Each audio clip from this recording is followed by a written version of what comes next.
called OIC, Organization of African Institute Churches, in Nairobi, Kenya,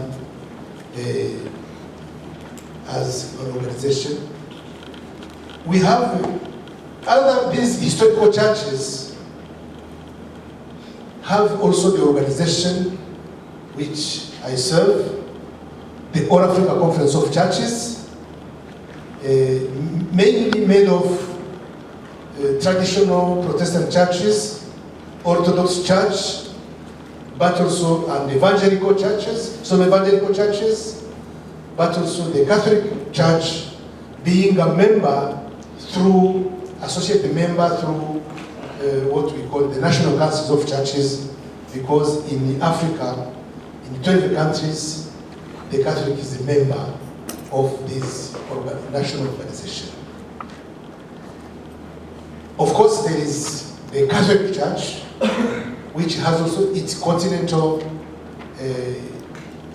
what we call the African Secretariat of the Conference of Bishops. Also, it has its office in Ghana, in Accra, Ghana. What is interesting is that among these churches, some are, and we have then the Association of Evangelicals in Africa, which also has its headquarters in Nairobi, Kenya. And what is interesting is that these three organizations, All Africa Conference of Churches, Organization of African Institute Churches, Association of Evangelicals in Africa, we found that some members are common. We have some evangelical churches, member of ASCC, and member of Association of Evangelicals. We have churches like the Kimagos Church, which is member of African Institute Churches and AACC. And finally, because of this common membership, the Association of African Institute Churches decided to become associate member of AACC. But our organizations collaborate, work together on a number of projects and a number of initiatives which have to do with African dignity, with African engagement in concrete issues which are cross-cutting, like climate change, like HIV and AIDS, etc., or essentially on peace making in Africa.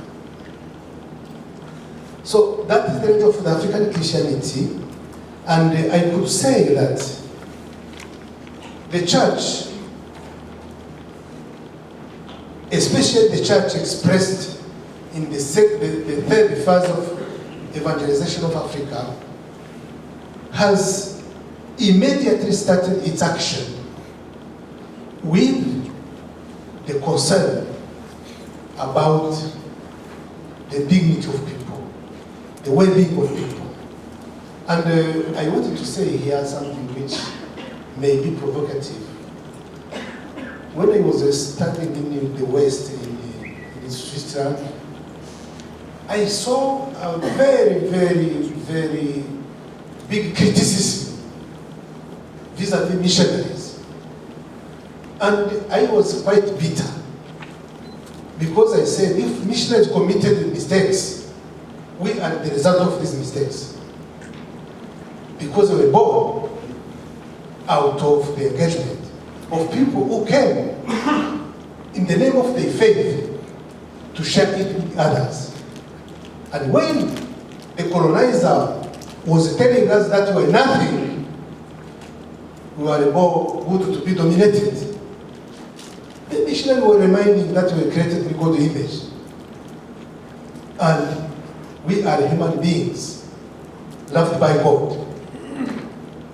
And we know by history that this has helped Africans actually to liberate themselves from colonialism.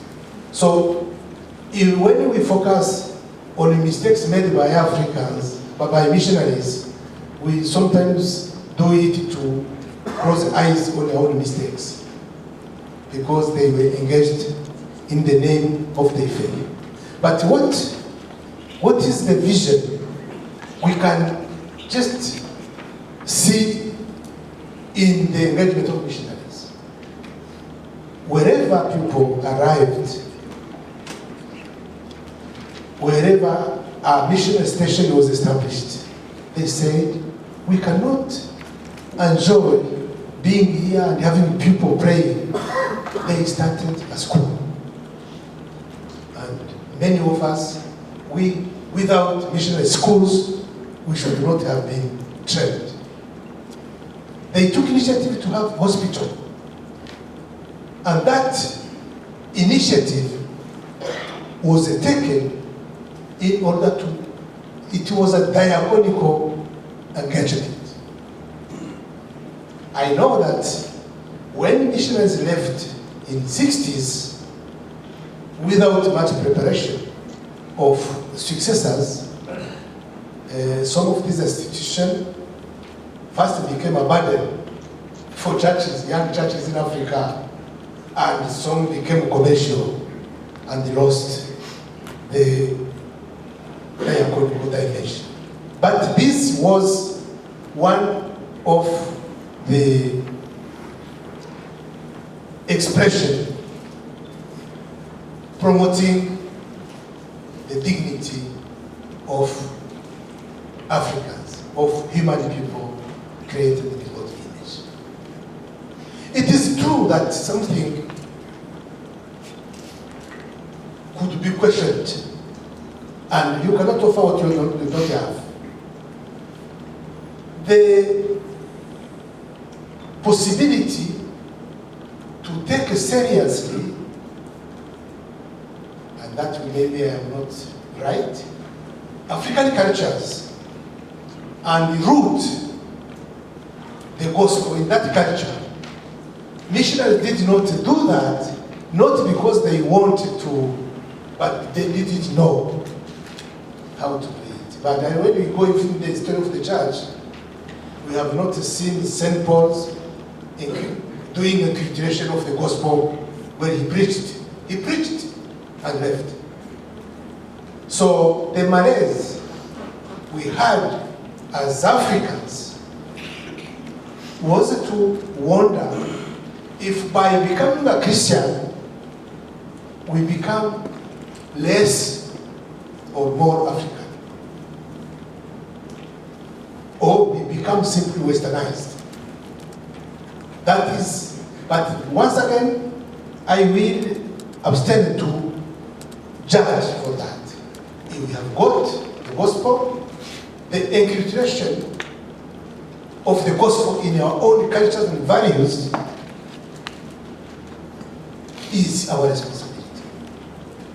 It is true that in some situations, the fact that the Christianity was not rooted in our values, our cultural background, it should have been different if that was done. I just give an example. You remember it is said, when Jesus was teaching, he said, you have been taught this. May I tell you to go deeper. You have been taught, love your friends and hate your enemies. May I tell you, go deeper and love also your enemies. So if the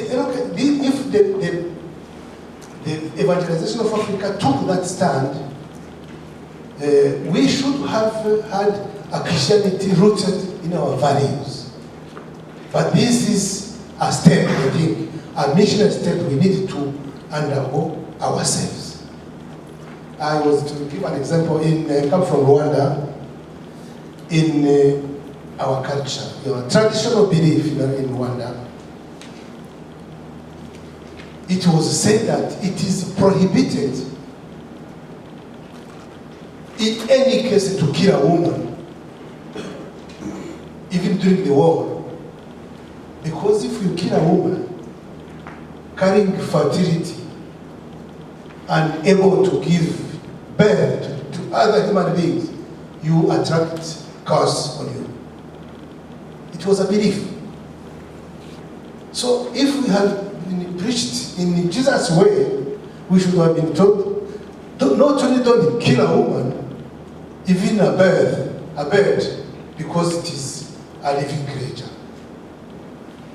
But I think these values were seen as paganism, as I said this morning. I don't know if you were there. As paganism, and then we did not root in positive values the gospel in our traditional roots. It is true, our Christianity has also taken a shape of, or we have churches which learned to be dependent from outside. And this also had to do with our dignity. And this dependency created a situation when you can even ask for what you can have yourself. If I don't know how many minutes remains. Huh? 8. About 8. Huh? We had that question, and here once again I will stick on this respecting time, and we could interact, and I give you information about what you need to know instead of to tell you what I want you to tell you. But I can just jump to an example. When recently, 5 years ago, I was elected as General Secretary of the All Africa Conference of Churches, I embarked on a situation when the organization depends almost 90% on donation from outside. And those who have been supporting us, some have difficulties. The churches are being smaller in number, and our churches are full. And what I told the people, I said, when you elect